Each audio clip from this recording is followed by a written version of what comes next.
Det skal ske det, at jeg skal ind og hente en lille dame, jeg har mødt i Thailand. Alle mine egne ting, og det ligger inde i skabet ved siden af i min mors værelse nemlig, så det... Og din mor, hun har et værelse her, eller hvad? Ja, hun har et værelse ved siden af det, så det... Skibe, som den kalder vi altså kvinder her i Skandinavien. Du går op i skibe? Nej, ikke så meget, som jeg går op i tog og rumskib, det er det. Hvor mange år siden er det, du har boet sammen med en kvinde? Jeg skulle aldrig boet sammen med en kvinde. Ikke andet med min mor. Fuld af den. Med til arrangementer i Jernbaneklubben, der savner vi lidt kvindelig indsats. Det er hovedsageligt en mandsdomineret verden, den der. Og vente hele vejen, siden jeg kom hjem fra Bangkok der i starten af maj. Det er sådan mere min afslappede stil. Jeg kan bedst lide de her poloshirts, hvor der står åbent. Der kan du se alle mine hår på brystet. Mit, det sidder måske mere inde i, end det sidder udenfor. Ja, det er kun, når jeg kører, så har jeg altid briller med. Jeg er lidt nærsynet på det ene øje. Men de gik ud til måneraketten. Tænk på det, når der nu skal ske opstigning og sådan noget, som aldrig har været prøvet før. Det må være en helt fantastisk fornemmelse, det der ved jeg nu. Nu skulle du være den første mand på månen. Sådan har du det også med at skulle ud i lufthavnen? Sådan har jeg det også nu, ja. Altså det gør jeg, at følelsen begynder at og det gør det mere excited, havde jeg nær sagt, mere spændende, er det.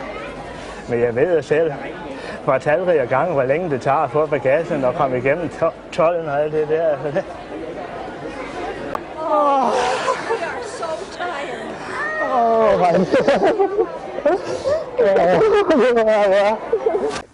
Er det svært det der med, at hun ikke kan ordentligt engelsk? Altså...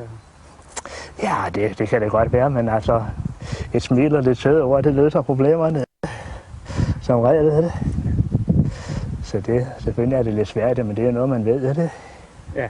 Det er jo ikke noget, som... Jeg kan ikke thai, hun kan ikke engelsk, det. Eller hun kan ikke dansk endnu, men det var ikke længe til, så er den hjemme. Jeg synes, det ser utroligt lækkert og indbydende ud i hvert fald. Det er sådan en rigtig thai-mad. Jeg har prøvet at lave det lidt for mig selv, men det er sådan mere det der, man køber færdigt i supermarkedet og blander op med kød og grøntsager. Og efter det, vi var ude der forleden og i går, at hun lavede til mig der. Det der, vi køber færdigt, det står jeg slet ikke mål med det der. Det her, det er den ægte vare. Det er ikke fordi, det smager dårligt, bestemt ikke, men selvfølgelig helt slippe frikadellerne og flæskesteg, det vil jeg aldrig kunne gøre. Er det meningen, at hun skal lære at lave dansk mad?